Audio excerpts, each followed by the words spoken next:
Hello and welcome to tonight's Commonwealth Club World Affairs program. I'm Michael Lewis. I'm a journalist, author, local boy, live in Berkeley, and your moderator for this evening's program with Bill Gurley. And now it's my pleasure to introduce Bill Gurley, general partner at Benchmark. Over his VC career, Bill's invested in and served on the board of companies such as Nextdoor, OpenTable, Stitch Fix, Uber, and Zillow. His latest venture, which we're going to talk about tonight, is his new book, Running Down a Dream, How to Thrive in a Career You Actually Love.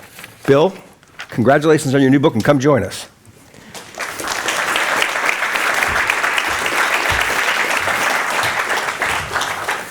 All right, we're going to do 45 minutes of just the two of us, and then we're going to do your questions.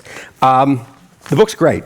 Thank you. I mean, you know how I knew it was great is that, so my just graduated from Marin Academy son, who's taken a gap year and is in London working, asks me all the time the questions you answer. That the anxiety in the air around him about what he's going to do with his life and how do you even think about it? I think you've hit a nerve. I think you're going to find very kind. This thing is going to run and run and run. But we're not going to get the book right away. I'm going to do this in stages. Okay. And we're going to start. We've known each other. When did we meet? I can't even remember how we met. But we met a long time ago. Was it through Moneyball? Maybe Maury. I don't know. Yeah. Yeah. But it was. I think it was Maury. Yeah, so a long time ago. Yeah. And my first impression of you was you were tall. And I think it probably shapes everything that happens to you. I think you can't go through the world 6'9" without having a kind of 6'9" life. Yeah. For good or for bad. Well, you know, there is this thing with really tall people that you spend your life knowing people are watching you, and I think it makes you better behaved. I think you're not going to get away with anything.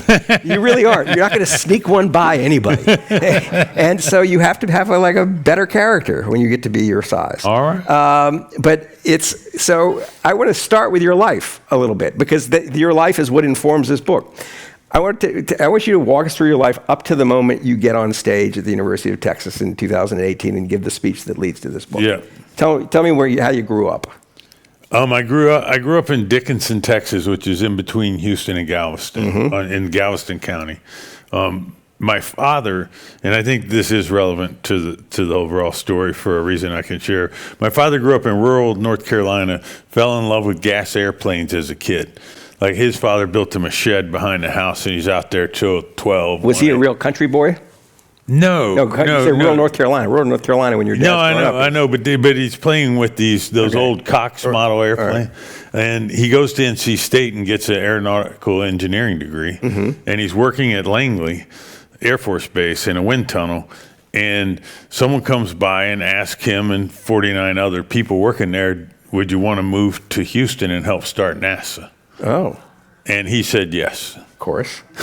Well, is it of course? Like you grow up, some people grow up in a geographic area, and that can be daunting to jump that far. But the reason I think that story is relevant is when it came time for me to think about jumping across the country, it seemed natural, because I had seen this example. So you eliminated that fear. Yeah. Fear of having to go somewhere else. Or even knowing what it led to for him. I mean, to grow up on a farm playing with model airplanes, he was born in 36, so, 18 is, what is that, 54. Yeah. By 69, they put a man on the moon. Yeah. That's quite a run. Yeah. And he was in the middle of it. Yeah, half the fathers on the street I grew up on worked at NASA. So it was just around us. It didn't seem strange. Did you want to go into that line of work? No. And by the time I was graduating high school in '84,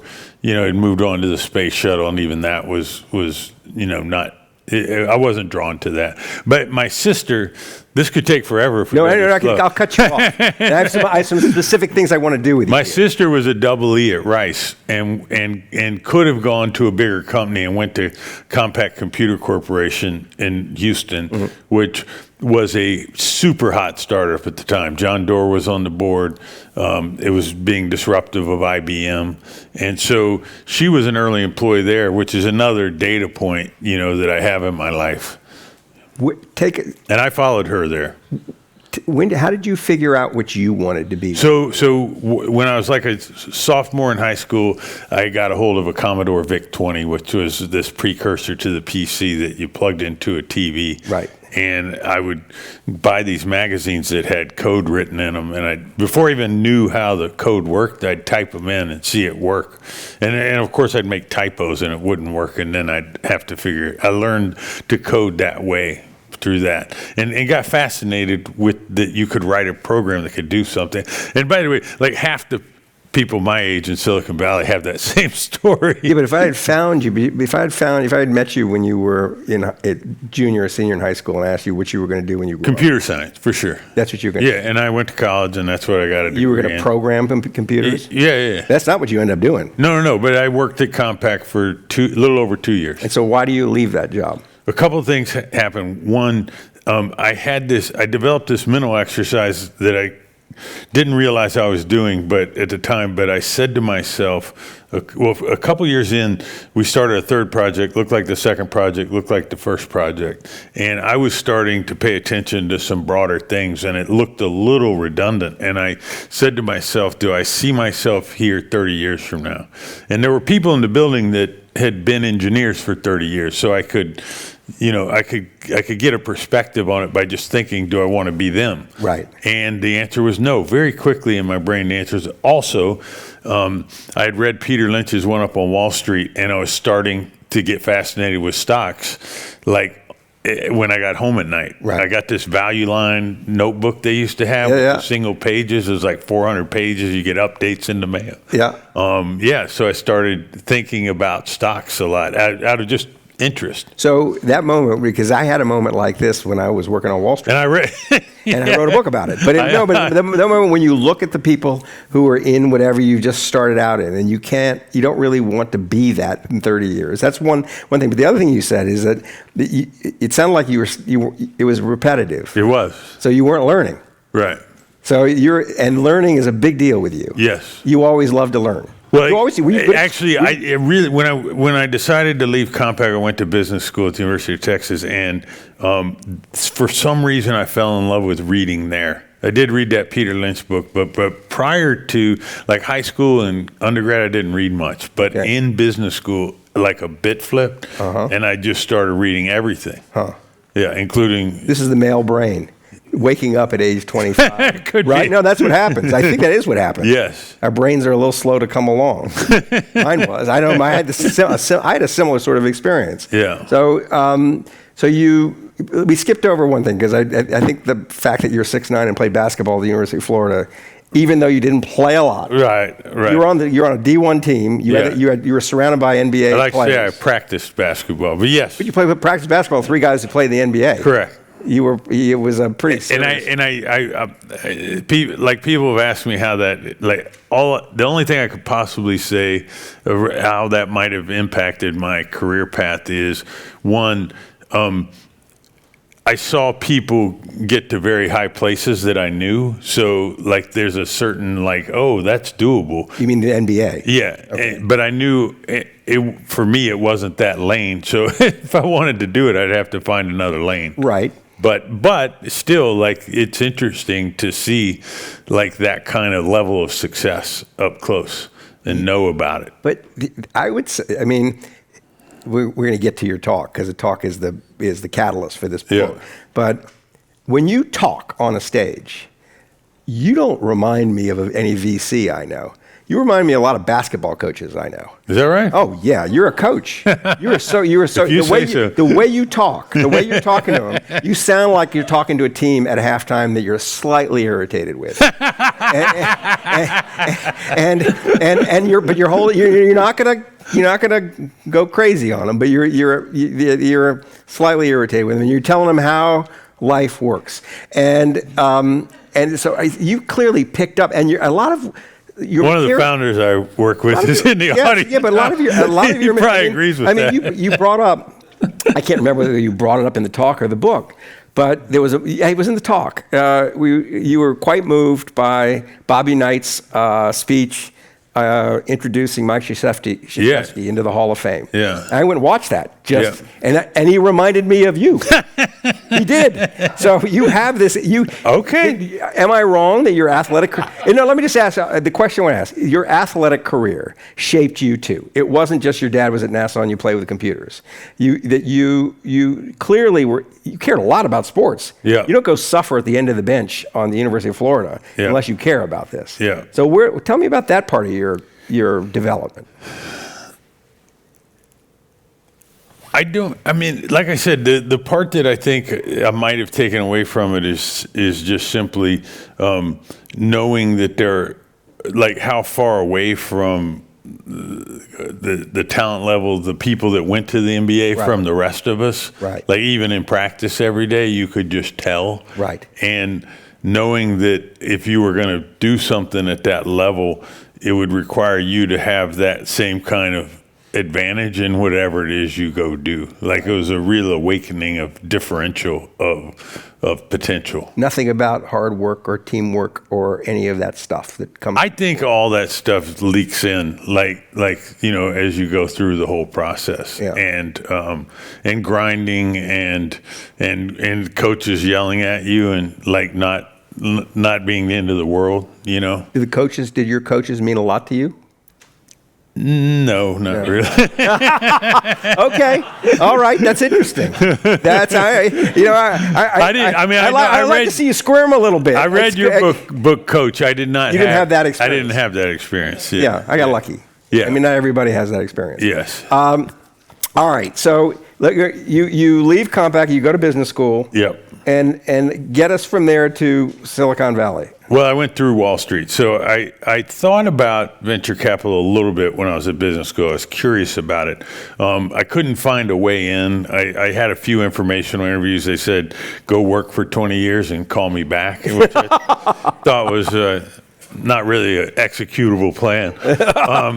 And then I started reading business magazines. I really loved my corporate strategy class, and a lot of MBA students sit in the big open area and pretend to be executives and read Fortune and Forbes and Wall Street Journal.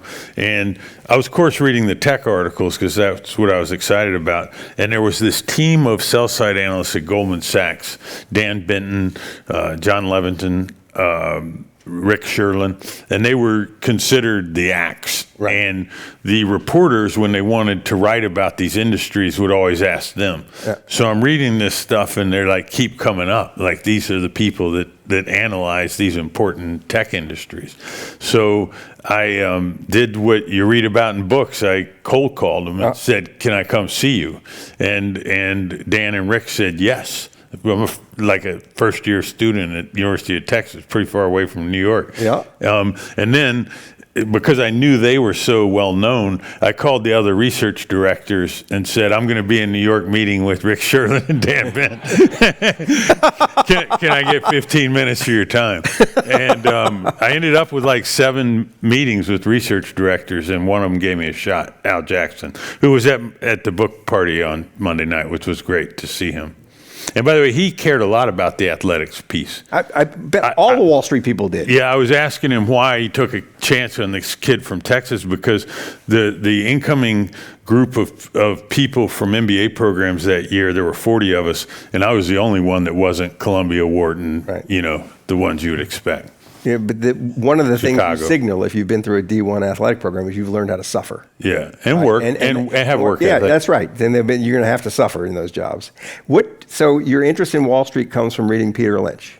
This is what gets you. A little bit in your book, which I say know this- you hate. You say to this. say. I don't hate. So I the timing got to it. wrong? And I thought it's funny. He said that he. What read year Lyons' did it book. come out? 89. Yeah, so I went to work on Wall Street in '91. Okay. Yeah. I didn't. I should share with the audience, Michael's book, Liar's Poker, he thought he was writing a book to tell people, don't ever come to this horrible place.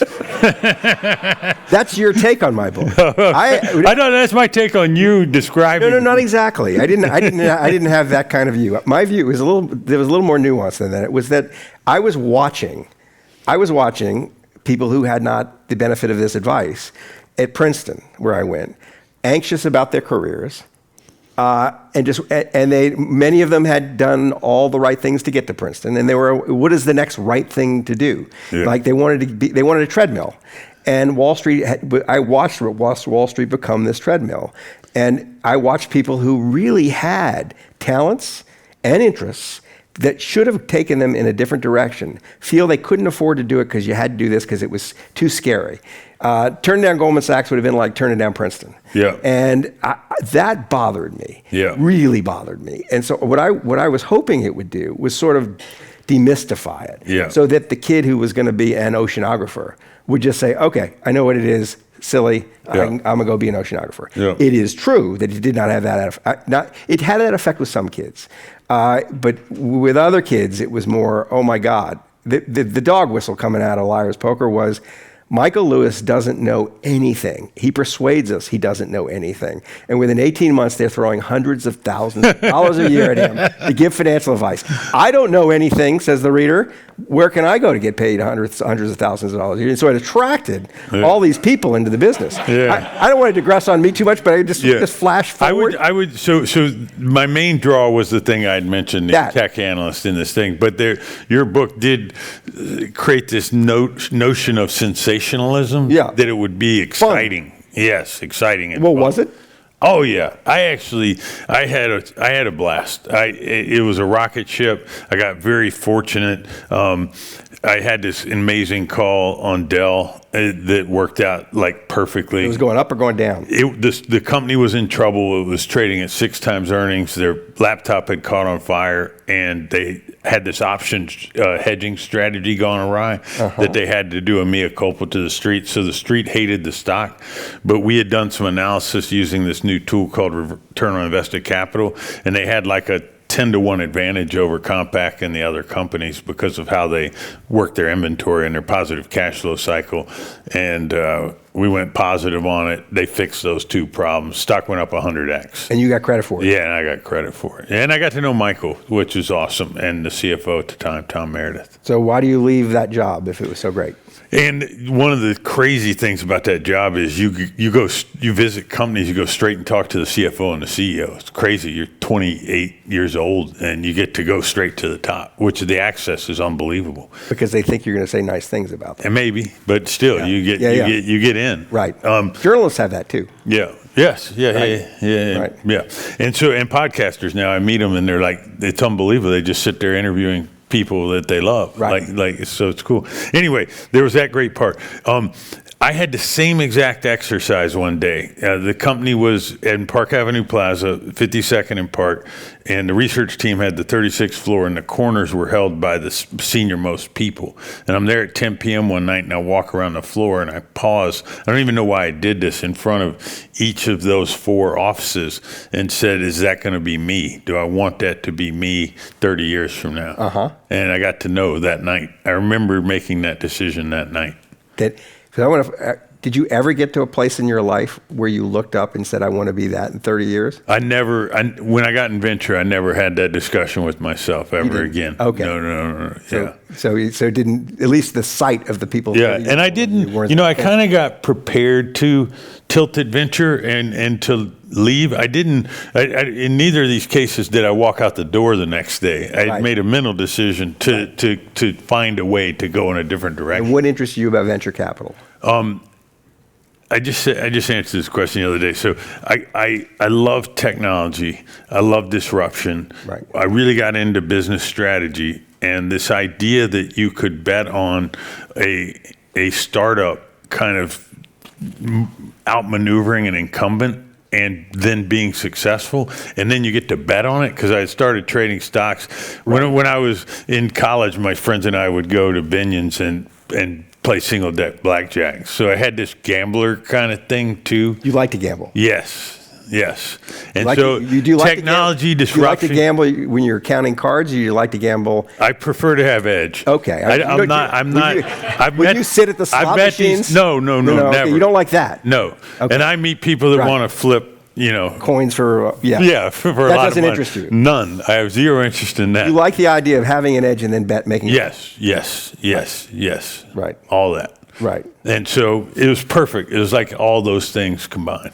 And how did you know that? Like, how would you even have discovered when you come in? Okay, so Compaq was a startup that Right. was very successful. My sister got options. Right. I learned about that and Right. started to have that idea.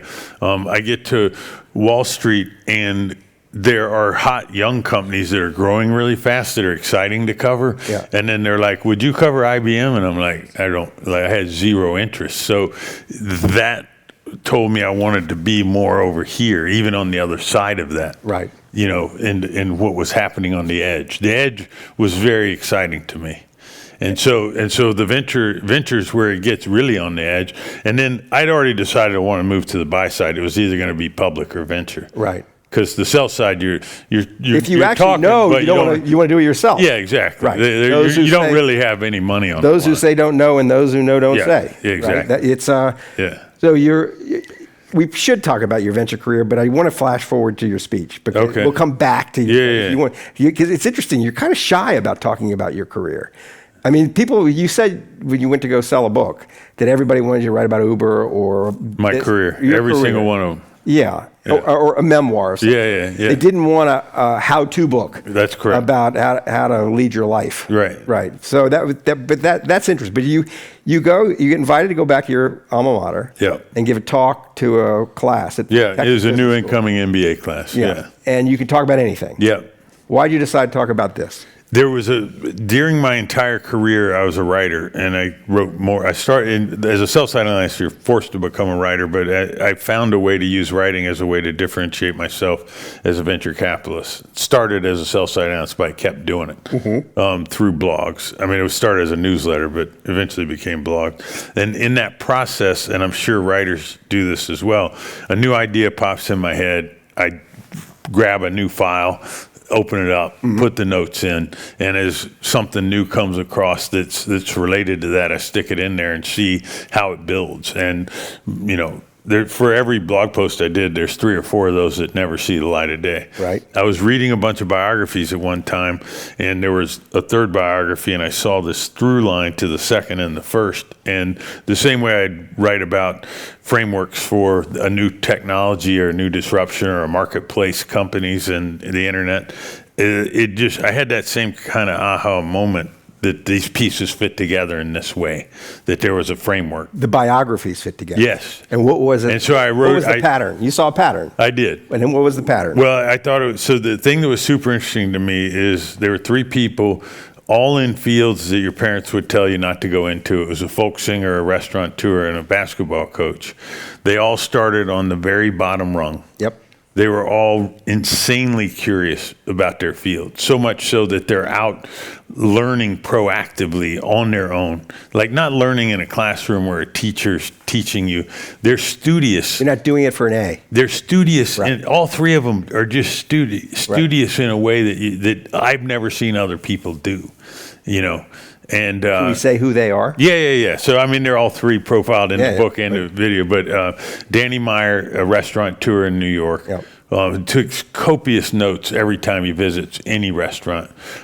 Before he even becomes a restaurateur. Yes, Right. yes, yeah. Even as a hobby Right. when he's young. Bob Dylan, who most people don't know how studious he was I have no idea. on his way up, and the movie missed it too. The new movie that came out. Good movie. But the Scorsese documentary Yeah. gets it, Okay. and he's been a lifelong learner. He just came out with this book about 50 songs that mattered most. They're not his, Right. right? So he's Right. like studying, and then Bobby Knight, who in his early way up, forced his way in front of like 6 of the best coaches in the history of the sport. Like I've never seen a mentor pursuit like that. Right. Ever. And the thing I really love about Bobby Knight, everybody knows the chair and the anger and all that. right. He has a coaching tree that is bigger than anyone that's ever coached. You put it up on a slide in your talk. Yeah. The number of people that either played for him or coached under him that have gone on to coach on their own. So he himself was a teacher. Yeah, and I think it's an interesting way to judge someone's impact on the world.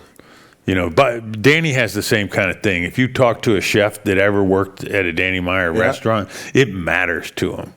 And that's got to feel really cool if you're Danny, that people care, that they were just going through your program, that you got exposed to it a little bit. So you're about to give this talk at the University of Texas. Yeah. You notice this pattern. Yeah. These three people who you admire and are interested in all had a kind of similar approach to how they found their career in careers that no parent would say. Yeah, and the intentionality, like that part was really interesting to me. Like Danny didn't originally have that intentionality. He had this amazing moment with his uncle one night at dinner, his Uncle Richard, and then the next Describe day, that moment. It's an interesting moment. If I have one goal of this book, it's to be Uncle Richard for as many people as possible.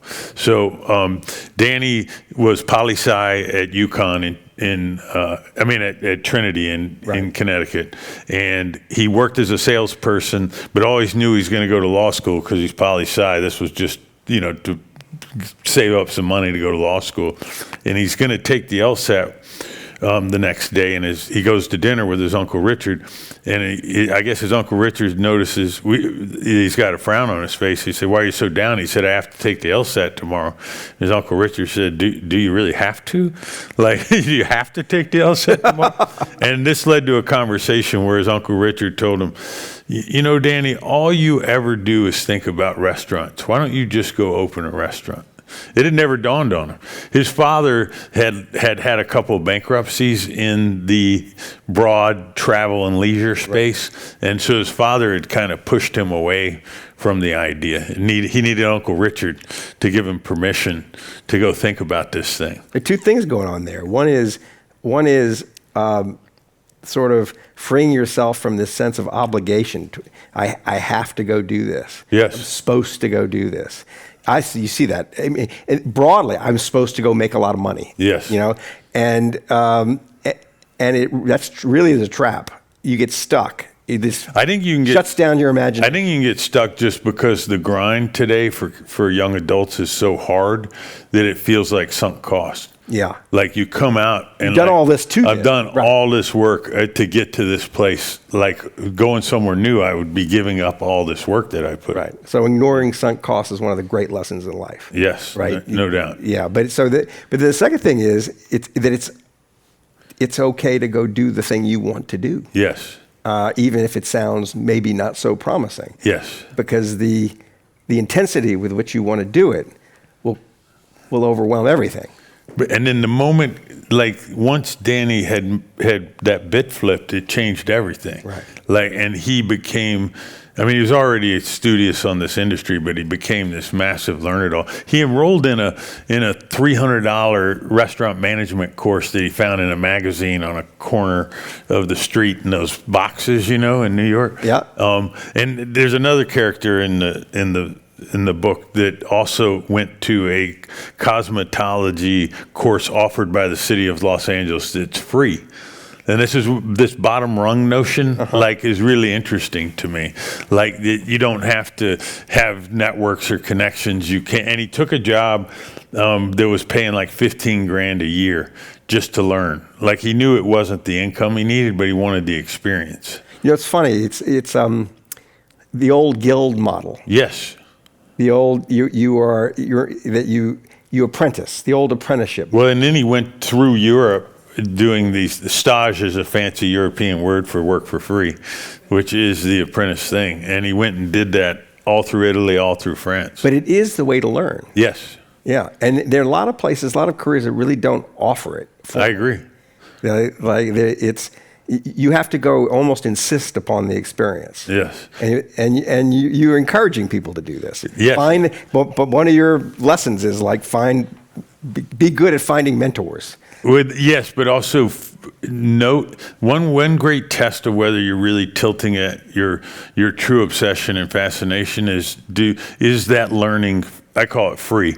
Like is that studying that Danny did? Like he was doing it before he ever like became convinced it could be a career. But like, if you really love what you do, you go home at night, you're reading about how to be better at it. Right. You know, You don't think of it as you don't think of it as a work, chore. and I would say you might even get positive energy from it. Right. Whereas studying something you don't love might sap energy. I want to talk about why so many people do things they don't want to do. And by the way, Danny would do that the rest of his career. I mean, he would go on these tours. When he opened this Blue Smoke restaurant in New York as a barbecue place, he took his team all around America and sampled the top barbecue places all over.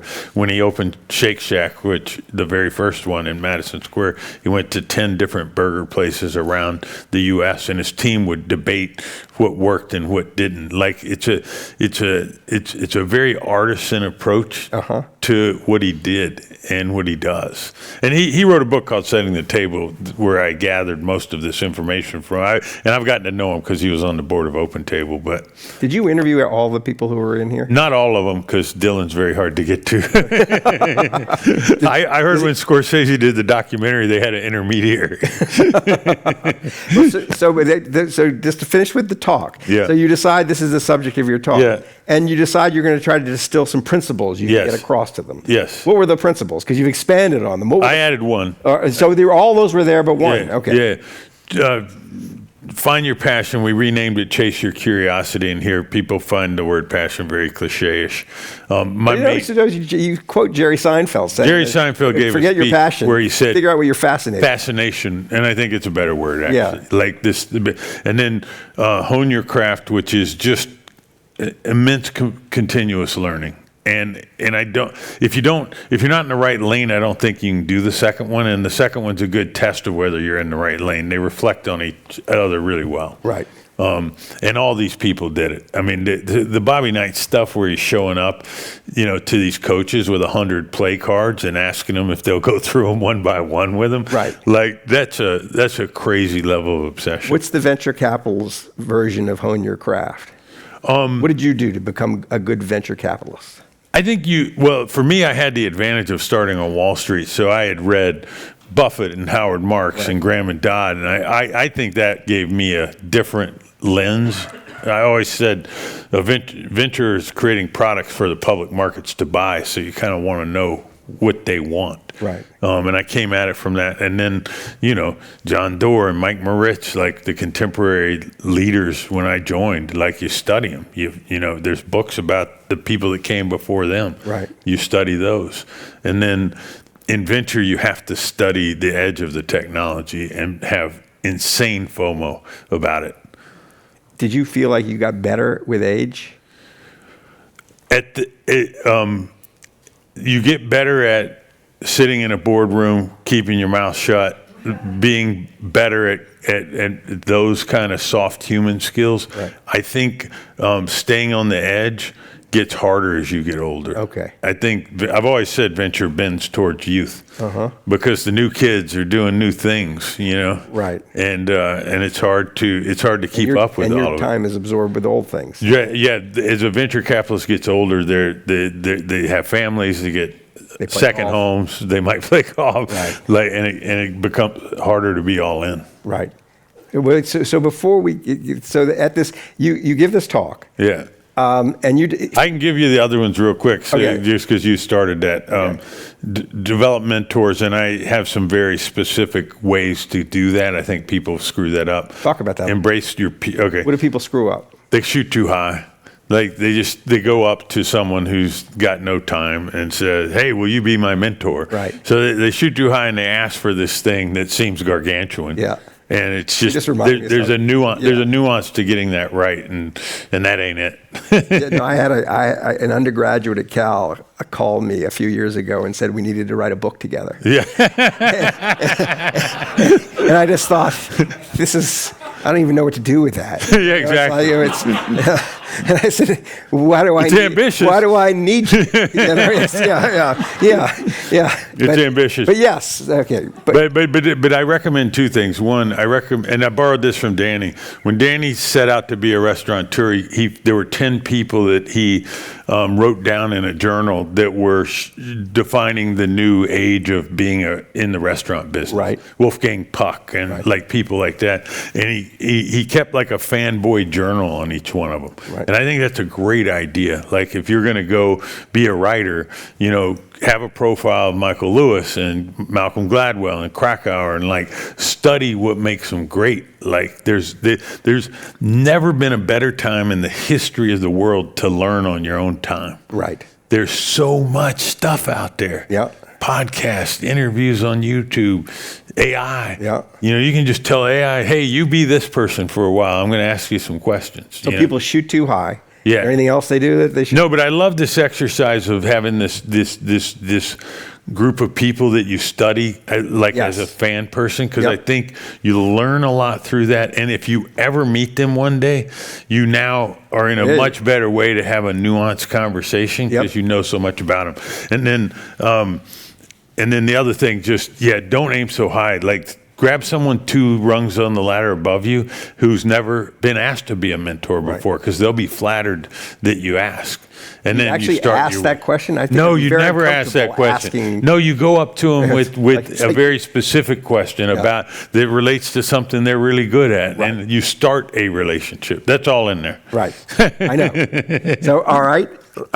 You want to go through Sure. It shows that my favorite principle in the book is embrace your peers. Right. And I don't think enough people do this. And I don't know that any books really ever talked about doing it, but I've come across a number of people now that early in their journey, let's say all on rung 1 of the ladder, find a group of like-minded people that are heading in the same general direction and become friends. And start a WhatsApp group, whatever, but share ideas, share networks, share experiences, share your down days. They can be an incredible support. Collaborate instead of compete. Yes.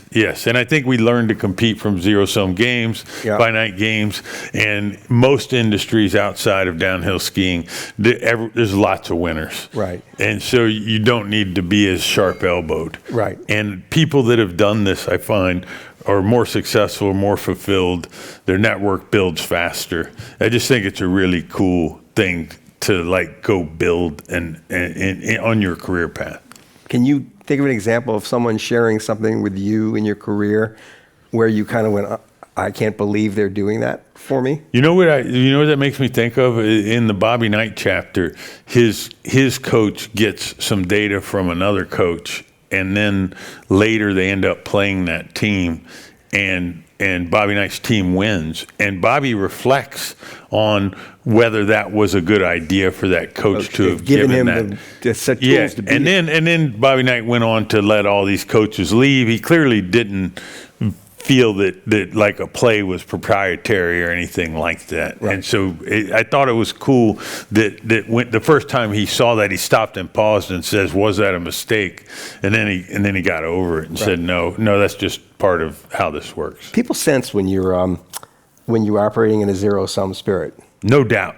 And they respond. They should respond badly to it. You should kick them out of your peer group if you feel that. Yeah. And those people are out there. Oh my God. Yes. Well, Wall Street's full of them. Yes. But Yeah. you can find people that don't, That don't. Yeah. Yeah. One of my lifelong friends, Mike Mobison, I met when I was a sell-side analyst. He's great. And we've shared books for the past 30 years. Yeah. Yeah. But it's so I'm going to stop you as you're going through this because I wanted to talk about this. You give this talk. Yeah. It goes on for. I thought it was a commencement speech. No. but it's an hour and 10 minutes or so. And that's the longest. Yeah. It's longer than Trump, Longer than a Trump. State of the Union. But it's and you think that's it. You were given a talk to give a talk. You weren't given a talk because you were trying to advertise. No. Your desire to write a book. That was it. And but the response to the talk. Well, they posted it on YouTube. And what happens? I started to hear from people who, and since the book's come out, I've heard from even more people that had seen the talk, watched it with their children. I've met people whose careers are completely different now from seeing the because of YouTube. it. Yeah. I met this guy, he's great. He's a high school teacher, loves football, and he saw that speech and said, "Man, I wish I could just do football all day long." And it took about 5 years, but he launched a website where he categorizes offensive football plays, and then he created a software app, and now he's got like 700,000 followers, and he's quoted by NFL commentators. Who is he? Dan Casey is. Okay. Yeah. Huh. But anyway, it's fun. That's pretty fun when you hear that kind of stuff. Well, you're giving people permission Yes. to take the thing that they're interested Uncle Richard. Yeah, that. You're Yeah. doing that. Yes. And Yeah. but you're doing it from the perch of an extremely successful venture capitalist. Yeah. So that they think, well, if he thinks it's okay, I don't know if that carries the weight or not. I'd think- like to think the Oh, of course stories it carries do. some weight. Yeah. of course it carries some weight. And then the other Has thing. anybody come back to you and said, you screwed up my life? No, I haven't heard I followed my passion, and my life's ruined. I haven't heard it, but you know what's interesting about bringing that up? Daniel Pink wrote this book, The Power of Regrets, and he highlights in that book that people are really forgiving to themselves for regrets of action. Yep. And the thing that causes them immense anxiety is all the way up to the end of their life is What they didn't do. What they didn't do, Yep. regrets of inaction. So even if that did not work for these people, I don't know that they dwell on it all that much because of that element, you know. Did you find the characters in your story so this is something I have done since I don't know why, it's morbid, since I was a kid. But I would think, like, when I'm about to die, is what do I want to have done in this situation? Yes. It's one of the ways I make decisions. Like, when I look back on this, am I going to, and it always pushes me in the direction of more risk taking. I don't know if you know this, but Bezos has something he calls the regret minimization framework, which he admits is nerdy. But when he was deciding whether to start Amazon or not, David Shaw was trying. He worked at D.E. Shaw. Right. David Shaw was trying to get him to not go, and he came up with this idea, which is he was going to argue his way out of his job. He said, "What would my 80-year-old self advise me in this situation?" It's almost identical to what you just said. And I think it correlates with my. Or do you want to be doing this 30 years from now? Yes, I think that's right. And we have a saying in the book, life is a use it or lose it proposition. And when you're young, it feels like life is eternity. But when you're 40, it doesn't feel that way anymore. And it flips on a dime. Yeah, and if you can get in touch with that sooner, maybe you're willing to take more risk. Right. Yeah. All right, so... the other thing had happened, James Clear found the video somehow, some way, and posted and started talking about it. Oh, so that's why. And not just James, but the team, David Sinra, who does the Founders Podcast, started mentioning it in a lot of his biography talks. He started going, oh, yeah, it's like the Gurley talk, like over and over. So it got out there amongst people, and then some people started poking me. Right. And when you decided to do it as a book, you didn't do it alone. You have a co-author. I did get a co-author. Why? So part of this is when as you know, I became a voracious reader, and I started to really appreciate long-form nonfiction. Yep. And your stuff, Gladwell's stuff. There's a book I don't even know if you know about called The New Journalism. I'm in it. Yeah, you're in it. Yeah. Yeah. That didn't mean you knew about it. They interviewed me. He interviewed me at great length. And before that one was The New Journalism. Tom Wolfe's. Tom Wolfe's book that was put together. And these techniques, I had read those books for fun. Right. And so when I decided I wanted to do this thing, I had this ambition to do it really well. And I came up with this idea that we could alternate and interleave stories or profiles with principles, which Michael Dell's book had 2 threads, interleaved, alternating chapter, which part of made me think about that. Yep. But I wanted the stories to read like exceptional nonfiction writing, like the narrative stuff that you guys do. And I'd read this article called "The Greatest Bowling Story Ever." I may have sent it to you once. That was in D magazine, and it was written by this guy Michael Mooney. And I read it in like a long time ago, but I met him one day, and I said, "You wrote that bowling story," and he said, "You wrote that speech at the University of Texas." That was his direct comeback. Yes, exactly. Yeah, peanut butter and my chocolate. And he does a lot of writing for the Atlantic, and it was, in my mind, the perfect person to hone the profile stories and make them come alive. Right. And I also was still practicing venture and didn't, in my mind, have the time to go do all of that myself. But he ended up becoming a co-researcher. We spent 5 or 6 years, and we read probably 100 biographies together.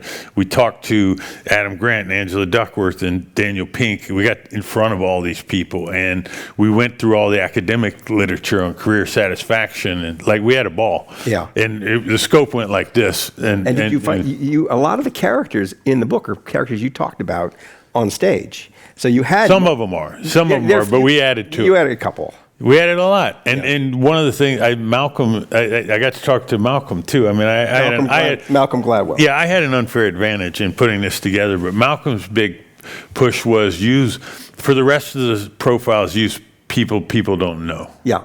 Versus Bobby Knights or Bob Dylan. Yes. And so the rest of them that we added are more obscure stories, but wonderful. Like the Jen Atkins story, I just think is so wonderful. It's a greater literary challenge, but you have the benefit of being able to invent them for the reader. Yes. The reader doesn't have the picture in their head. Yes. And in the Lori Bartlett chapter, who's a Hollywood agent, during the interview process, Michael's pushing her like, okay, so you love movies growing up. Where did you watch them? And she told him about this old theater in her hometown. And Michael went and found pictures of it. And like you've seen the writing in the chapter, right? Like it starts with her going to this theater, and he paints the whole thing. And that's what I wanted. But I'm borrowing from the stuff you guys do, learning. I'm curious. Michael was doing some of that work, but I'm curious. Did you notice another pattern? It's a pattern I notice all the time writing about people. They don't see their own story. That you can help them figure out what their story is. They're not moving through life as narrative nonfiction writers. Yeah. They're not actually cobbling together narrative at all. Yeah. And but sometimes there's a wonderful narrative to create from what's happened in their lives. And we did some other fun things, like we usually made it just first name at the beginning, and had this kind of reveal. You don't know who it is. And then we've blown that already. And then in almost all of them, the peak is their first success, and then we just have like a paragraph or two about all this other stuff that happened. But we try and land the plane, the pinnacle at that first big success. But did you? But these are all writing techniques. Yes. Yeah. So you figure out how to do it. Yeah. You go out in the marketplace with it. Yeah. And the publishers don't really want you to do this. No. Why do you think that is? This is going to sell way better than any memoir about you. Yes. I'm surprised. Or How to Be a Great VC. How many people were going to buy that? I don't know. But yeah. And what impact would it have on the world? Well, that's the other point, right? I mean, what you're trying to do here is make the world better. Yes. You're trying to make sure people don't take this wrong step in the. Yeah. There's a piece that we didn't hit on, which is I was at this odd conference that a friend of mine had put together, where he tried to intentionally match people that wouldn't know each other. And Brian Koppelman was there, the Billions guy. The Billions guy. He gave me a role. Rounders. And he has this thing he does where he tries to push people to do a creative act. Like he just said, hey, have you done anything creative? Go do something creative. And he starts poking me with this one night. And I said, well, I've got this speech I gave at the University of Texas. And he went and watched it. And the next day, he's like, you have to write a book. You have to write a book. And then the other thing that happened, Tony Fadell, who's a good friend of mine, who's he? Tony Fadell was the inventor of the iPod and ran engineering for the iPhone, and then was the founder of Nest. Okay. Very successful. And he wrote a book called Build, about building great products. Mm-hmm. And he said it was the best thing he'd ever done. Mm-hmm. And listen to what I just told you, what he accomplished. And I was trying to, and Danny had told me the same thing. Like, he's more proud of the book setting the table than all the other stuff that he had done. But it's almost as if when you go out in the publishing world, the publishing world is trying to do to you what the world does to young people. They try to get you to do the thing that doesn't mean anything to you. But it's easy. But it's easy, but they think they can, it seems like that it's a safe road. It was a safer road. They wanted a safer road. Right. The meeting with agents was the same thing. And only one agent was willing to listen to this as a real idea. The editor that we ended up closing the deal with loved the idea from the beginning. The one editor. Right. And he wrote me a letter that makes me cry if I read it again, explaining how much he understood what I wanted to accomplish. Right. Like really, like it was as good a pitch as I've ever given to a founder as to why they should take our money. Like I was just like, oh, I'm done. I was like, I'm done. Like, this is just that good. Is one of the things that's motivating you, you said, you saw these patterns in people you admired and that led you to give that talk. But how much did you see in your work life of people doing things that they weren't interested in because they thought they were supposed to do it? I don't think. I'll tell you that the thing I think that really fascinates me is the notion of unlocking human potential and someone going and accomplishing something that they wouldn't have otherwise. Right. I have this closet secret. I've been watching American Idol since season 1, and I just love this notion that this person can get discovered and then reach. Yeah. It's like my version of the Hallmark Channel or something. Right. Who's your favorite discovery on American Idol? It's probably Kelly. Like it's the original. Like and maybe I was younger and more impressionable. I don't know. It's been 20-something years. But the idea that people have things in them that are not being that aren't being found and recognized and are possible. And if you think about, and when I hear these stories, that have been inspired, or even when I read the ones that we wrote in there, when I read the audiobook, a couple times I'd like choked up. It was kind of a weird thing. Crying to say. at your own words. Yeah, exactly. Yeah, it's like laughing at your own. But there's something about it I love, like the rags to riches, like breakthrough. I love it. You know? Well, if you think about the American Idol situation, it tells you something about life in general, right? Because if that obvious a talent can have gone neglected, what else can't go neglected? Like, there are a lot more subtle talents that, like the ability to run a restaurant. Yes. The only way it's going to surface is if you insist on surfacing it. Yeah. And the world's not going to come find it. And they might be stuck because they don't feel like they have permission.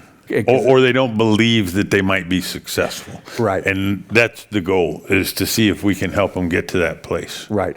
That's kind of what in your business life, you're doing that a bit with entrepreneurs, right? Yeah, a bit. That's going on. Yeah, it's the same. I think there's a similarity between that and Idol, where, you meet a founder and there's 2 people in a PowerPoint, and then, 10 years later, there's 3,000 or 4,000 employees in an IPO, and it's pretty cool. Right. Yeah. We backed OpenTable when they had 3 restaurants, and I remember with my wife being in Bali and walking into a restaurant and seeing that device, and I'm like, there's 20,000 restaurants on the thing, and I'm like, wow, we really did it. Yeah. This is before Uber, obviously, and then look at that. Yeah. So there's this fun thing of being able to see something early and see it thrive that I get emotional. Well, when you've seen it over and over, it can happen. Yes. Right. It becomes real in your mind because you've seen it before. We've already cut overtime. We're already overtime on us. So this hasn't been sorted in any way for me, but this is great. You've talked about finding a mentor. As a mentor, how do you ensure the greatest success for your mentees? And can you tell us your favorite personal mentor-mentee story? I think the thing that this won't sound that remarkable, but the more you can teach someone to learn themselves and teach them, like helping them with one problem or one connection's not going to be everlasting. If you can teach them to learn and teach them patterns on how to connect and get successful and really understand what they're working on, or encouraging them.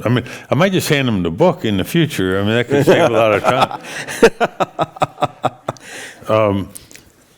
I got so lucky. I got lucky in numerous ways. But when I got to Wall Street, there was this gentleman, I doubt you ever met him, but his name was Charlie Wolf, and he was an analyst at CSFB, and he was a Columbia professor, and he loved stocks, almost Jim Cramer level of enthusiasm about stocks. Yeah. And he was my mentor he was a mentor for the whole analyst group there, but he knew my companies really well. Yep. And he had this grovelly old voice, and he just loved to talk about stocks. And he'd say, "Come on, kid, build a model, don't ask me, build a model." And it just made it so much fun. Like, he had so much enthusiasm for it.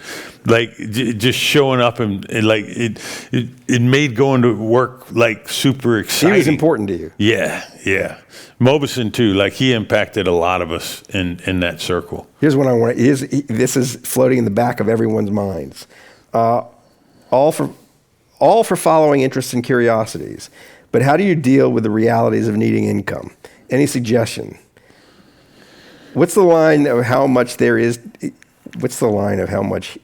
I can't read the rest. That's okay. Yeah, we know. I get this question some. So I started getting the question early, even after the video, and several of the stories in the book, people really do start at ground zero. So Jen moved to LA with $200 in her pocket. Now, Bob Dylan. I guess you could be, Bob Dylan hitchhiked to New York with $10. So you could be in debt. So I guess you could be worse off than they are. Right. And more inflexible. Right. And look, there's some level of the world's problems that this book's not going to be a solve for. Like, that's not the whole purpose of the book. Right. I was inspired by getting this question a lot, and if you look on the last page in the book, I'm going to launch a foundation called the Running Down a Dream Foundation. We'll see how it goes, but we're going to offer $105,000 grants to people who need a little boost to get headed in this direction. We're going to do applications. That's very cool. And so we'll see what happens. Yes. And then are you going to vet these applications? Yeah, and Michael Mooney, the co-writer, wants to be on. We're going to have a little board that goes through them. And we have to build the application. Right now, the website has an email form that says, "Let us know when the application opens." Has anything, so nothing? Yeah, people have submitted emails. Right. And then we're going to go build the application. Can I come write about it? Yes. I'd love to come write about it. That would be, or a podcast about it. That would be a really interesting little exercise. Yeah. See what comes in the door and what you think of them. Yes, and then one thing we're going to do is if you show meaningful progress, which we will define over time. So you get another grant. You just modeled what you said. You have opened up your literary material to me. Without asking for anything. It's like, because you could do another book out of that. Well, I'll tell it just for this audience, although I think they're posting this on YouTube. My ultimate dream version of the foundation is enough people are successful that read the book that they contribute to it, and it has an evergreen life to it. I'm not starting it that way. I'm just starting it with my money and money from the book. Right. But hope that's like my dream version of it, that it would become this self-reinforcing thing. We'll go see. 2 years from now, I might say it didn't work for all these reasons. I don't know. Right. All right. Unemployment is 4%, but for 20-somethings, it's 12%. Yeah. What advice do you give to young graduates who are experiencing anxiety that AI is taking away entry-level jobs? Yeah. So this is the most popular question of all these days. Yes. There's a reality that first of all, I love Covey's principle, understand your circle of influence, what's inside of it and what's outside of it. And AI is outside of your circle of influence. You're not going to stop it. It's not going away. Yeah. You're not going to lobby the government to put it in a box. Yeah. I mean, try, but it'd be a weird way of optimizing your situation. Right. And so... And so think about that. If you think about that pragmatically, it takes away, like, what is the real value of sitting around being worrying anxious? about it? Yes. There's no proactive movement in that whatsoever. And in fact, it's probably negative for what you're going to go do. Right. And so that said, I'd have a couple of pieces of advice. One, in any role in any field, be the most AI-enabled version of yourself you can possibly be. There's tons of anthropologists that have written about how we evolve with our tools, and you can just imagine a farming competition between a guy with a tractor and some drones and the other guy's got a plow and a donkey. Who's going to win? Right. And you need to think about it that way. And if there are 40 people in your org all doing the same thing and you understand how AI affects that role more than the rest of them, you're not getting laid off. Right. Like, it's just not going to happen. Right. And you'll also start to understand what parts of your job are a threat or not. And maybe you can elevate yourself to where you're a designer and not the worker bee, because you now have this power. Right. I would also say that if you really treat your job with high agency and you kind of have this custom career path that you've mapped out using the principles of this book, AI is like a superpower. Like, you can learn faster than you could have ever learned before. Yep. You can get more things done, yep. like with fewer people. Yep. It's you can really accelerate yourself. And I've met all kinds of people that view it that way. But if you're in a job you don't love and you don't really consider yourself an artisan and you're not pushing the forefront, you're more likely to get run over by this. One thing that's interesting, if you think about your job as an artisan, you're painting what hasn't been discovered yet. That's right. And all the stuff that's in the LLM is all the best practice that's already been written down. Right. So if you've somehow put yourself on the edge of the industry and are thinking about what's coming in the future, you're more future-proof from this. But you're only going to do that if you're super fascinated by the subject matter. Right. Yeah. The nuance, artisans really get into nuance, and the nuance isn't in the models. You know, there's another version of this. The version of my career is that when well before AI, when I felt like a subject had been dealt with, basically done, I completely lost interest in it. That the interest was what had not been done, or what people weren't paying attention to. And so it doesn't, maybe one day it will be a threat, but it doesn't feel like a threat. And I don't think it does to anybody who has that mentality about what they do. Yeah. I've met some local entrepreneurs that like run laundromats or stuff, and they're like, do you know what this stuff can do? Like, I was thinking about launching a 4th location, and I didn't know where to put it in the city, and I told it about these, and it like spit out the next 3 spots and started looking up things that were available. Like, and they're like giddy, like, oh my God, does anyone know about this? It's so awesome. Yeah. Like, it's an interesting contrast from those people to, and Mark Cuban the other day tweeted, he said there's 2 types of people, the people that use LLMs to learn faster and the people that use LLMs to not learn at all. And I thought that was profound. That's interesting. Yeah. That's right. A good separator. Yeah. All right, here we go. You talked about the importance of finding peers. What do you think gets in the way of people finding their tribes? What was most helpful to you?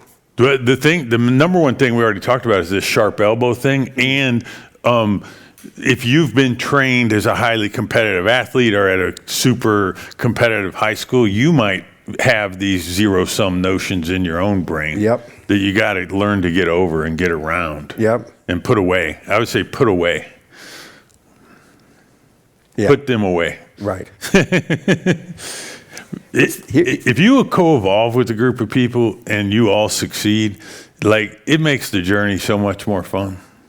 Like, so much more fun. You get this from athletics.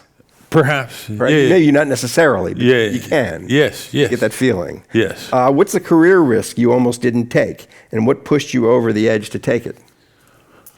Almost didn't. I took most of them. You know, one of the things that made me think of this thing. I got invited to hang out with Rick Rubin at Shangri-La, his studio, for 3.5 hours, and man, that was cool. Yeah, like, that was cool. But in his book, he says, every single career move I made, all my friends advised me against, and they were all the exact right decision. He said that. Yeah, he said that in his book.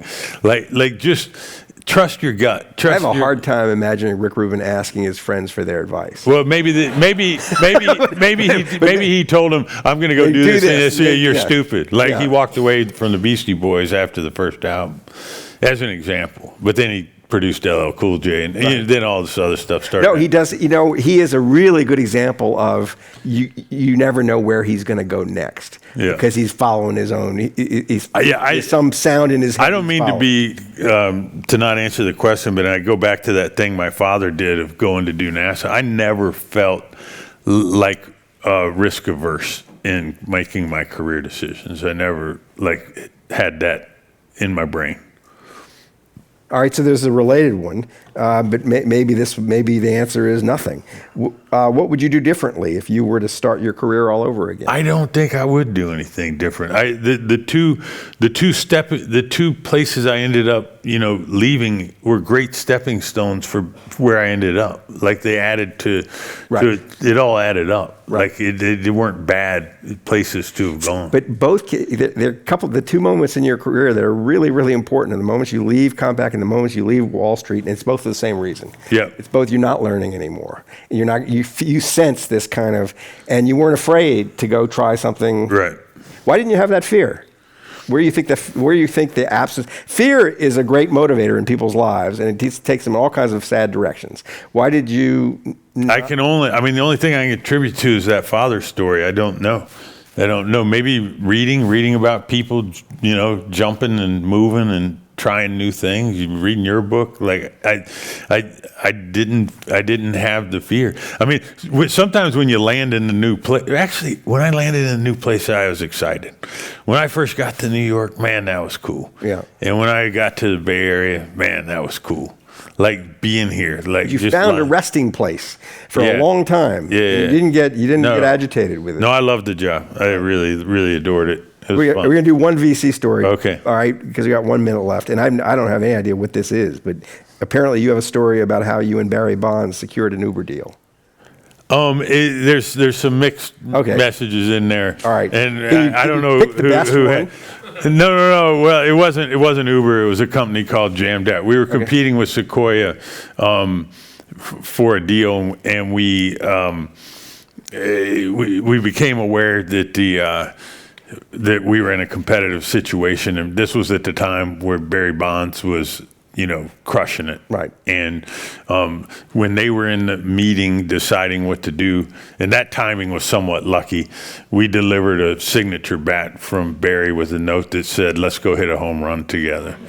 And it showed up as they were making the decision. How'd you get the bat? I don't remember. My assistant Amy, who's in the room, probably knows the answer to that, and she probably did it. So, ladies and gentlemen, Bill Gurley. Thank you all.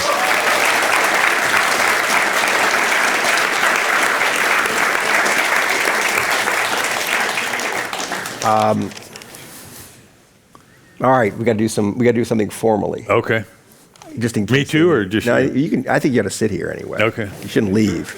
Our thanks to Bill Gurley, author of Running Down a Dream: How to Thrive in a Career You Actually Love. We encourage you to pick up a copy of Bill's book here or at your local bookstore. And for information about the Commonwealth Club World Affairs membership and upcoming programs, please visit www.commonwealthclub.org. I'm Michael Lewis, and have a good night. Thank you.